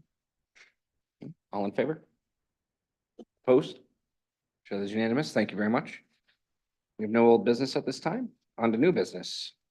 First reading and schedule a public hearing and second reading on the proposed amendments to chapter 1002 Town of Scarborough Shellfish Ordinance. And Shellfish Commission, Conservation Commission, do we have Noah? Who's introducing this? I can give a brief intro. Thank you, Don. It's that time of year again where we get into details about shellfish activities in town, licensing and fees and so forth. There's a couple of pieces here that Noah and Darren Granata have worked on diligently with the Shellfish Committee. The first part is really ordinance work that there were a number of updates that we needed to make in order to come into compliance with state level changes and guidance for how we operate. So that's the first part, proposed amendments to the shellfish ordinance. And this kind of went back and forth. It actually had another trip back to ordinance. We had to come back here now to put it into effect. And special thanks to Darren Granata, who also did the similar work for, you may recall, for the Coastal Waters and Harbor Committee. And the second part of this, I'll just get it out of the way, is the first pass at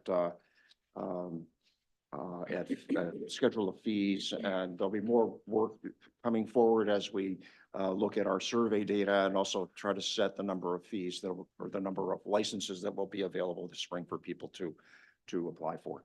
So thanks to Noah Nygren and also Darren Granata and the committees on their work on this. Thank you. Thank you, Counselor Hamel. Do we have a motion on this? So moved. Second? A second? All right, some discussion or questions or comments? Noah, I appreciate you being here this evening. Slam dunk, as it seems like to me. Yeah, I'm sorry. Counselor Anderson. So it's not necessarily, well, I guess it kind of relates to the changes. So again, one, I actually read the whole ordinance, which was like.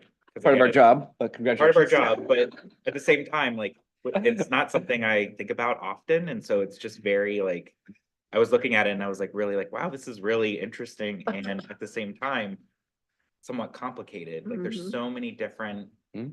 license types that you Classifications, can yeah. get for this. And I'm just curious, is this what other towns do where they have so many different types? Because even like, again, this was my nitpick as I was reading it, like we've created this new 65 and over license, it looks like. But we have in there an over 60 residential commercial. So we have 65, 60-year-old. So it's just, again. That for was me, actually a simplification, I might add. Yeah. So it just, Too many it categories. was just, yeah, They okay, could, we've always had the 65 and over, we just never had a definition in the ordinance. And Okay. at the recommendation of DMR and the town attorney, they suggested that we put that definition in there. okay. But So I guess my question is do other towns, when you guys look at other Yeah. towns, is it similar? Okay, Actually, ours is probably the model the other communities use. okay. Any other questions, comments? All right, I'll call the vote. Get out while you can, Noah. All in favor? Opposed? So that is unanimous. Thank you very much. Next item is first reading and schedule a public hearing and second reading on the proposed amendment to chapter 311, the Town of Scarborough Schedule of Fees relating to non-resident day passes. Don, do you want to kick this one off too? It's really the same spiel. This is a little bit different, but we just had to revise our fees. We do this annually, and this is really the first step, and we'll be coming back later with information once we kind of set the number of licenses But this is similar work that we've been doing as well with last year. We may recall with a update we did with mooring fees and that sort of thing. Hopefully, won't be as controversial, as last year's was, but, it's a credit to the committee and to the folks that are, on both of the waterfront committees, Coastal Waters and Harbor, as well as Shellfish that do this work. They're closest to it, so the rule of thumb is, why don't we have the folks that know this best, help to recommend, the way it ought to work. And the state does a great job of helping to keep us on track. Thanks, Counselor Hamel. Appreciate it. I need a motion? So moved. Second. Motion and a second discussion. Yes. Counselor I just want to thank the Shellfish Committee and Mr. Hamel for all the work that goes into this, because most people don't realize that the state really is very involved with what goes on with all the licensing and the fees and who can do what and when. And as Tony mentioned, we are kind of the poster child for how it should be done correctly. So thank you. Thank you. All right. All in favor? Opposed? Show that is unanimous. Thank you very much. Our next item tonight is order number 24-004, act on a request from the tax assessor for a property tax abatement on a 2022 personal property declaration, and authorize the town manager to sign any and all documents related to this matter. Nick, welcome. Hi, thank you. I was prepared to be quite brief, but since the meeting seems to be short, I will give a few context points. The town of Scarborough has over 1,000 personal property business accounts, and that involves these businesses declaring their assets every year, machinery and equipment, furniture and fixtures. And we process those, and sometimes each account could have as many as 100 to thousands of line items of equipment. So it's a lot to take care of, and our office does a good job with it. This item before you is in regards to an error that was made, not this year, but the prior year. And generally, if we do make an error, and they're few and far between, we find out about it because people catch it themselves when they get their bill, or because in our due diligence, we find it, so maybe it doesn't even hit the tax rolls. This is the first time in my 4 years where I've come before you, so I think that's pretty good odds that I have to ask for council permission to give an abatement for an error that was discovered, because per state law, assessors are only able to issue abatements 1 year back, and this is over that limit. And the specifics, the account is one of the Walgreens, and just through a typo error of seeing the same number twice in their declaration, they were over assessed. So the total of the abatement that I would recommend, but it's up to your consideration, with interest, totals $1,581.31. I think that's reasonable because it was our error. And in addition to being a customer service oriented, and it's the right thing to do if we find a mistake, it's also important to note that our office is a steward of the town's financial health. So I'm pleased to say that we can afford it from the overlay because of the budgeted $256,000 in the fiscal year 24 budget. Only 12,000 has been expended. So there's 240,000 available. Thank you very much. Yes, Don. Quick comment then question. I'm sure there's a lot of math behind this, which I won't ask you about. Okay. One. Number two, this is Walgreens, the big national pharmacy company, drug company. It is, yeah. So how is it they have personal property? I mean, how do we, or am I just So misinterpreting? nearly that? every business has assets, Yeah. and the state calls it personal Okay. property, but it's business personal property. And they have machinery, equipment, shelving, yep. And all that is taxed. Some of it's eligible for exemptions, but we still process that because we get reimbursed from the state. Thank you. Learn something new every day. Assessing is more interesting than people think. Not that interesting. We won't try to have you prove that to us. Let's have more fun. He's gonna get a certain. All right. Any other questions? I have a motion and I have a So second. moved. Peter. Any further discussion? No? All in favor? Opposed? Show that as unanimous. Thank you very much. Appreciate it, Nick. All right, our next is non-action items. I'm just gonna kind of, I believe, lump this kind of together, non-action items, standing and special committee reports and council member comments. So we'll go right down the line, and if you have something to report, I will. Well, if you'd like under non-action items, want me to just carve out the hottest off the press thing? And when I say hottest off the press, literally, school board leadership and council leadership met last evening. The idea being that, this council at the last meeting authorized us to meet and try to come to terms on what a joint school board, town council, building committee would look like. And that's what we did last evening. We, aided by some heavy lifting through the Cape Elizabeth town, which they have one of these in place already. We were able to take their document, kind of massage it to a point where we felt comfortable. And that's what's before you now. We would anticipate trying as council to take action on something like this on the 17th, our next meeting. So the sooner we can socialize this in the public realm, the better. I'm not sure how quickly something like this would be posted. I do know that the school board intends to do something tomorrow evening on this document. Idea being similar to a reconciliation process. If they pass this version, it's coming to us. Any amendments that we would make to it would end up having to go back to them. So I don't know how much detail you want me to give, but I did want you to know this was being worked on up until about 5 p.m. this evening. And as soon as we thought we had it, I hit print and wanted to share it as soon as I could. So, and that's where we're at. I think it's a good first step for us. It's, I think what the community will find, what you will find as you review it is the emphasis on public participation. You know, including the fact that on the leadership team, we're expecting the majority of the leadership team to be members of the general public. So that's what I have on that right now. If anyone, yes, Councilor Snyder. The only thing I would add is just kind of this idea of our weighing in on this before the school board takes action on it. You know, we have it tonight. Obviously, as Nick just said, it's hot off the press.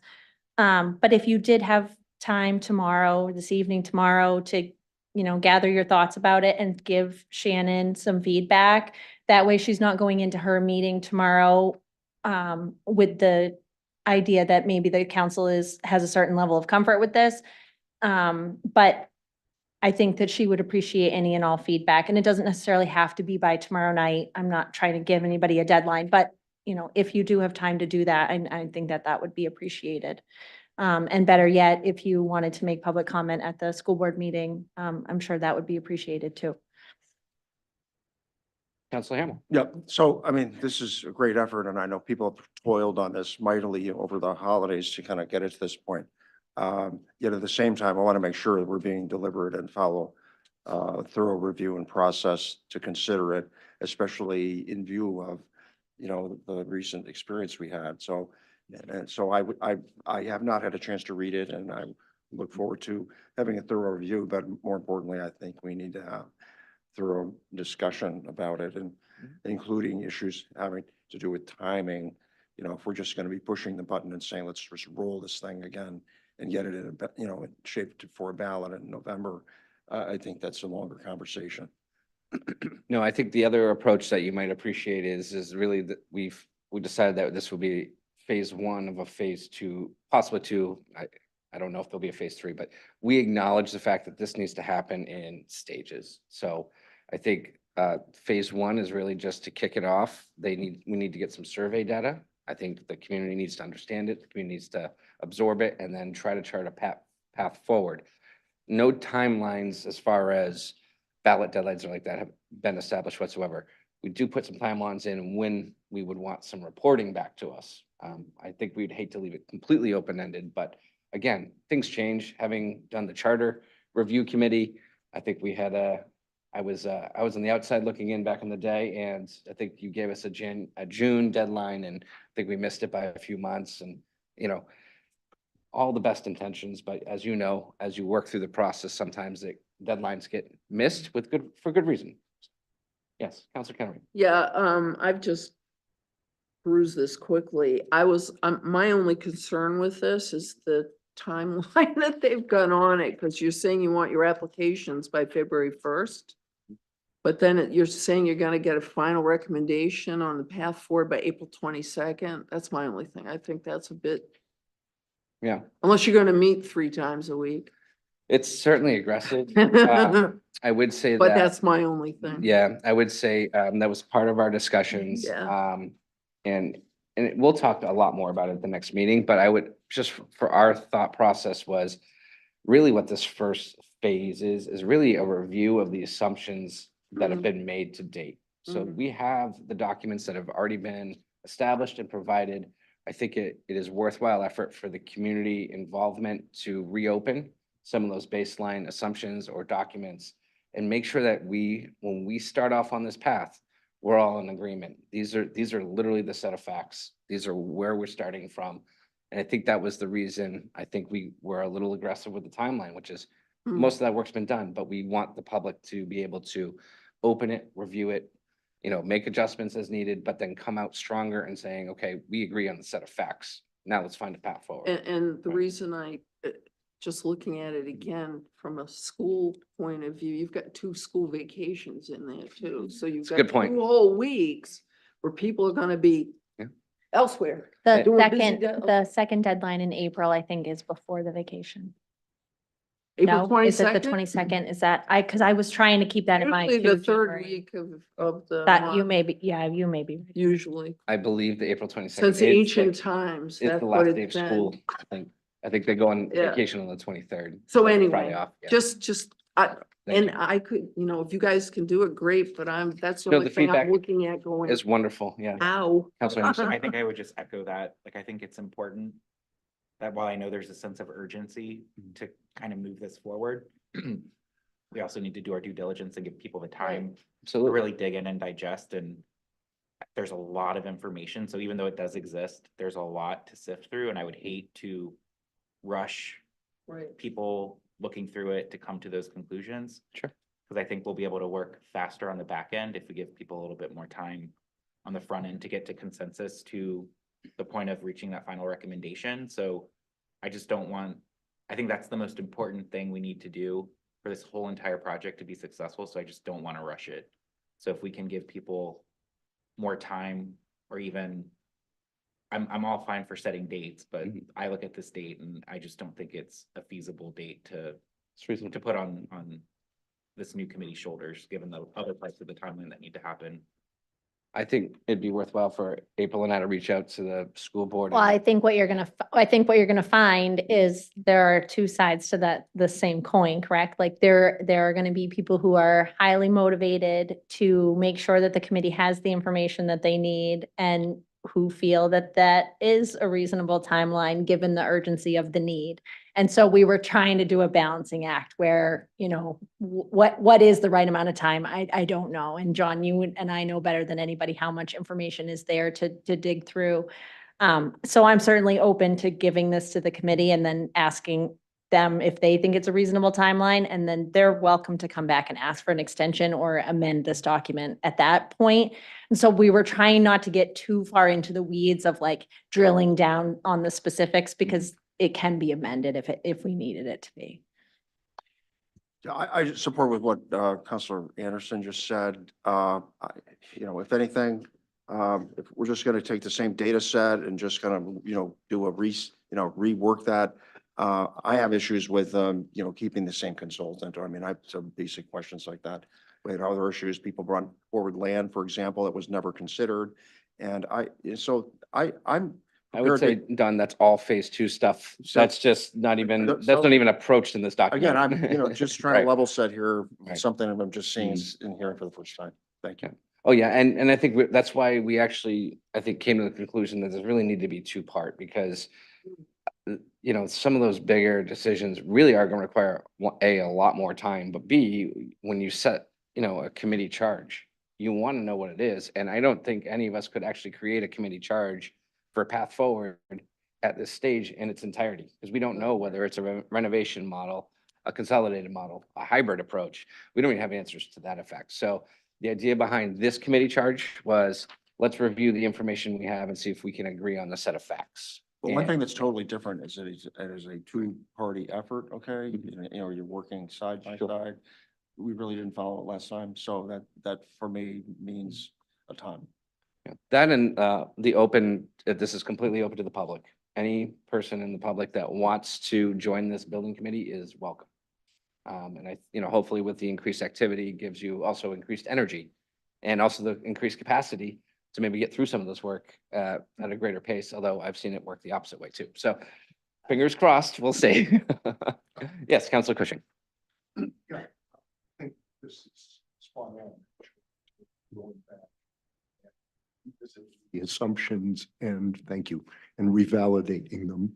The only thing that I would add here is that in item 2, you have space needs analysis, and I think that the location also should be included. Just that one word, space and location needs analysis, largely because I think from the public's perspective, the location of the school was a pretty critical piece. But apart from that, I think this is a fine piece of work and I commend you for doing it. So just to respond, and I appreciate that, the location would actually be a phase 2 objective. And I only say that because we actually don't know if it's just a full renovation model, whether it's a unified school model, whether it's a 4th school model. We don't even know if there's actually a location needed. If you can reutilize the space that we have, then you don't need a location, right? It wouldn't be part of an analysis at this stage. So that really is square one. Good. Oh, yeah, we're back to square one. Welcome. Here we are. And for, some, this is, reliving a nightmare, but they're still at the table and you have to appreciate that. All right, that was just the best heads up we could give you. We did try to turn this around quickly, but we did feel leaving that joint meeting with them that we're getting off to a good start. I will be happily relay to Shannon that there was some hesitation just on first blush as to some of the deadlines mentioned. And hopefully they'll have a discussion at their board meeting tomorrow night about that as well. All right. After that, we are still bundled into standing special committee reports, council member comments, all of the above. Councilor Anderson, we'll start right down the end. Yep. So we have our finance committee meeting next week on the 11th at 5 p.m. The topics on the agenda are going to be providing input to staff on the analysis we'd like to see from a financial perspective for Alger Hall and the Scarborough Land Trust purchase potential, or not purchase, but lease.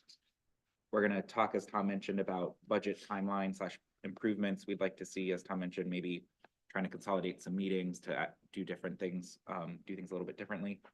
We're also going to be looking at our 2023 financial goals and discuss what may be some 2024 financial goals we may want to bring to the council in our goal setting workshop as a recommendation. And then again, as I shared before, we had a pretty robust first meeting where we're just kind of brainstorming different things we may want to tackle. And so we've created a draft calendar that will be moving stuff around in the meeting to help with prioritization, to really kind of set the agenda for the year. So there's a lot of stuff in there that, again, I'm sure will be kind of a living document for us to work through as a team. And then based on what comes out of our goal meeting, we can probably reprioritize things if there are certain things that council really wants to focus on. So that's the finance committee. I was at the SEDCO meeting. Tom had mentioned this at his town manager report at the last meeting, that we did a joint workshop essentially with the Gorham SEDCO, so their counterpart. Really, it was really them learning about what we do, because they're really interested in driving more commercial business in Gorham and look to Scarborough as an example. There were a couple things that I just found interesting that I shared with council in email, and I just wanted to share with the public. One was in Gorham, with their TIF funds, they've created a revolving loan fund, which is essentially kind of like microfinancing to help small businesses or however they classify who's eligible for it, the ability to tap into those funds. So that's something that we don't do as a town, but it's something we may want to explore in the future. Maybe as we revisit the TIFs, that could be a different usage that we may want to allow for. So that was an interesting learning. And then there was some conversation, and I think it's something also worth exploring maybe with long range planning, where clearly the Gorham Connector is something that's going to happen. For them, they see that as a something that could spur economic development in Gorham. We're connected. Our zoning today, I think, doesn't necessarily allow for things in that area. Tom, correct me if I'm wrong, that could spur economic development. It's RF, I think, or the way the zoning is, it wouldn't be compatible with what they're doing. So that may be something to explore in the future with the connector coming is, does Scarborough want to see economic commercial development more in that area when you're gonna have that potential connector coming through? So that was from that meeting. The library trustees met. Nothing significant there. I think, you know, I had shared with the chair and vice chair that there was interest in them having representation on the building committee. And I think this charge actually allows for that because they're all residents. So if they want to do it as a trustee, they certainly can. So I feel like this meets that. So thank you. And that's it. Thank you, Counselor Anderson. Any other updates, standing committee reports? Counselor Seiler. Yeah, Communications Committee is going to meet next Wednesday, the 10th at 4 p.m. I sent Liam a fairly long list of things that had either come to me through council or come to me through the board as agenda items. And as I'm sitting here kind of listening and thinking about the flow of things and how it will relate to our goal setting meeting, I'm actually kind of thinking that maybe we'll run kind of a business as usual meeting for the 10th. We have our standing work. We need to do authors for Counselor Corner, planning of a Counselor Corner Live for the first quarter, which I have already had a meeting with the school board communications chair to discuss doing something jointly with them. I think that there's a sentiment that we're losing some momentum on the school building project just because things have been quiet. So I think that there's some energy there. But I certainly want to be respectful to new voices and new energy on the communications committee. So we have some old standing work to do, and then I'll try and find a way to incorporate some of the ideas that Dawn had sent me. But then I also think that it's part of a bigger discussion about how people envision communication and what the role of the Communication and Community Engagement Committee is outside of council and how we differentiate between what is staff engagement versus what's council engagement. And so I think that's a broader conversation we need to have. I will suggest now, since our meeting's on the 10th and the way Allison needs to post the newsletter, that's a Wednesday, then that gives only Thursday to submit something for the e-news for the 15th because she posted on Monday. And we could get something in on the 15th, but that's really tight for her. So I would be willing to volunteer to do something for the 15th on the community survey and on the presentation that we just had to highlight some of the things that were said during the presentation and then also kind of capture some of the comments that people made during the workshop, if that feels right to everybody. And you can definitely give me feedback whether you wanted to submit something for the 15th, and I can bring that to the committee instead. And then, so that's communications. Sustainability, I asked sustainability at our December meeting to kind of give me a list of their highlights from 2023.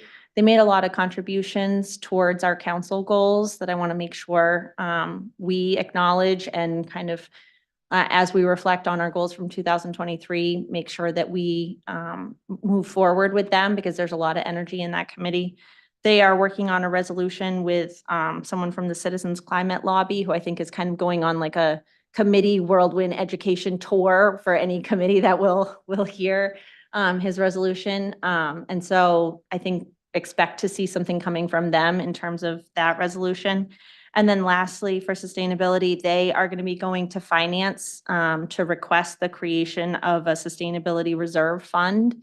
This is something that's been part of their sustainability action plan since 2019, I believe, that has just kind of fallen through the cracks. And someone's going to say that it was well before 2019, so I take that date back. But so there's some energy there on having that discussion at the finance committee level. So expect that to come from them too. And that will do it for me. Thank you, Counselor Seiler. Counselor Katarina. Yeah, I just want to let people know that ordinance will be meeting next Wednesday, January 10th at 6 p.m. I know that's right dab in the middle of dinner time, but we're trying to be mindful of staff time as well as our fellow counselors. basically what I'm going to do on the 10th is what I call table setting. Kind of outlining, you know, where we're gonna head for the next year in ordinance. Definitely at the top of that table is cannabis cultivation. And what we did, we met with our town attorney, and he is drafting a memo because it's a very convoluted system on cannabis. You know, you've got medical and you've got recreational and you've got caregiving and you got this and you got that. So I will have that. I haven't seen it yet, but I will have it for that meeting. Also, I know I've had some folks from Pine Point have emailed regarding some parking on Avenue 4, I think it was. I'm looking at Dawn. There is gonna be an effort to relook at the whole, what's the ordinance? 601. 601. So know that that's gonna be part of our process in the beginning of our this quarter, let's say. Short-term rentals, we talked today, I met with staff leadership. You know, probably heading to start with just registration, because that seemed to be, people were open to that. And then the planning department has some things they've been working on, one of which is architecture and site layout to start.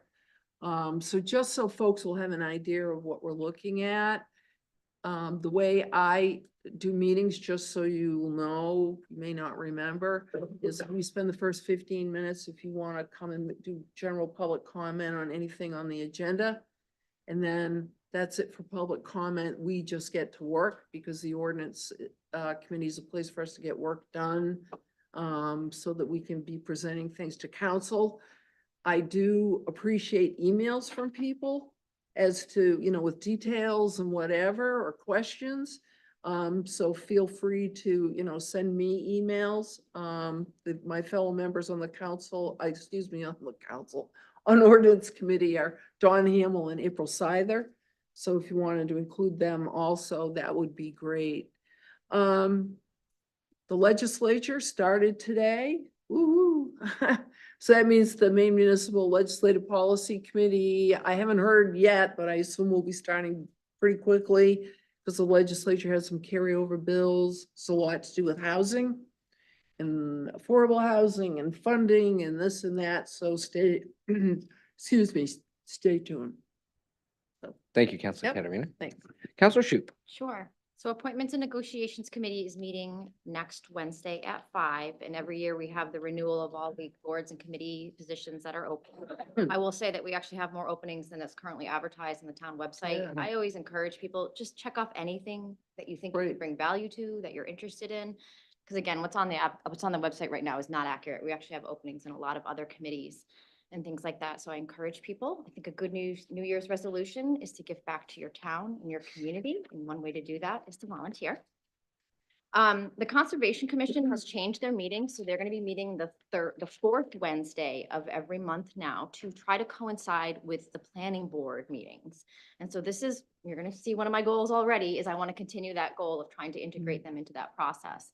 So I just wanted to note that this year for 2024, the Conservation Commission is meeting on a different day. And I'm going to be encouraging them and hoping them that they'll be taking more involvement in the planning board process. I heard you mention Avenue 4, which makes me think about a bigger issue that's going on. So I can tell you, we had a document that's being circulated about parking at the co-op that I came across. And so one of the committee that I'm a liaison to, the Community Services and Rec Advisory Board, they talk about parking at beaches. So at their meeting this month, they actually have someone from Coastal Waters coming to talk about that meeting, parking as a whole, because we also raise the rates at the parking at the town lot. So I think they're going to talk about generally what that is, because I know that now we have an organized committee for Pine Point. They also have concerns about parking. So we're trying to direct them all into one instead of having all these separate conversations. And we're going to let those committees talk to each other. And so I just wanted to mention that as well. Thanks. Thank you. Councilor Hamel. Coastal Waters will be meeting on Tuesday, and the main point of their meeting will be to revisit this issue of testing. You know, try to identify somebody or perhaps a group that could go do a best practice visit to Brunswick or Yarmouth and kind of look at other towns that have tried to combine all of the testing activities that have been done into one focal point. They're also, it's not on the agenda, but they're also going to talk about parking. Coastal Waters talked about park. This is a crazy thing about parking and some of these issues. You know, it is an echo chamber in a certain tiny little part of a neighborhood. Yeah. However, I read the results from a community survey. Townwide, people don't care about parking, okay? I mean, it's not an issue of concern. It's an issue of concern, you know, in the areas where there's heavy duty pressure in the summers. You know, Higgins Beach and Pine Point. So the Coastal Waters Group has tried to move forward a position on parking. It's been too broad, and that was quite clear in the last meeting. They're going to try to narrow it, try to focus it on Bird Park and also the co-op, and to try to isolate those things and come forward with some recommendations on that. And you learn something new every day. I didn't know we had a petition going on Avenue 4, but nothing would surprise me. And I was just going to mention one comment about the, you know, if you're looking for one of the gnarliest ordinances in town, the traffic ordinance gets my vote. That thing is That's really why they're, complex. that's why they're. So I'm glad reworking. we're looking at it. I know, I've talked with Chief Holmquist and, you know, God bless them, you know, their work, they're gonna, so I'm there, but it's things like parking overnight, okay? There's no overnight parking in Scarborough. The thing is, how old is that? 30, 50 years old? You know, so, one final comment, and I don't want to, trod on, their territory for Jean Marie, but, I saw a fact sheet on LD 1672. Mm. So I look forward to Mhm. Counselor Katarina's good work in that space. I think we're in an environment now where we're getting the state help to try to solve issues, and I get very concerned that beware of the state legislation offering help with no resources. This is a thing that I am really concerned about. And just setting aside the, you know, political baggage with that, this is a problem. I got you covered. I know you do. So that's why, you know, I'll look forward to working with you on it and hearing more. And I think it's a good opportunity to invite our folks, Stacy Brenner and, you know, Sophie Warren, and have them come and tell us what the heck's going on and how we can get involved. Thank you. Thank you, Councilor Hamel. Councilor Cushing. Well, happily, I don't have any committees that I chair to report on, but I am going to go and become oriented as a board member to Eco Maine next week. And I will keep you posted on that. And then, not to end on a somber note, but we do begin this meeting with the Pledge of Allegiance every time. And all of us here have been elected by free and fair elections. And I would like to remind everybody that Saturday is January 6th. And we, as government officials and elected officials, should be mindful of that day and how close we came to having that privilege challenged. And this would be our last meeting, and I just did not want to let it pass. To my mind, it is as significant, if not more, than 9/11. And I don't want to tell people what to think about it, but I do think it should not pass without people taking pause. Thanks. Any other councilor comments?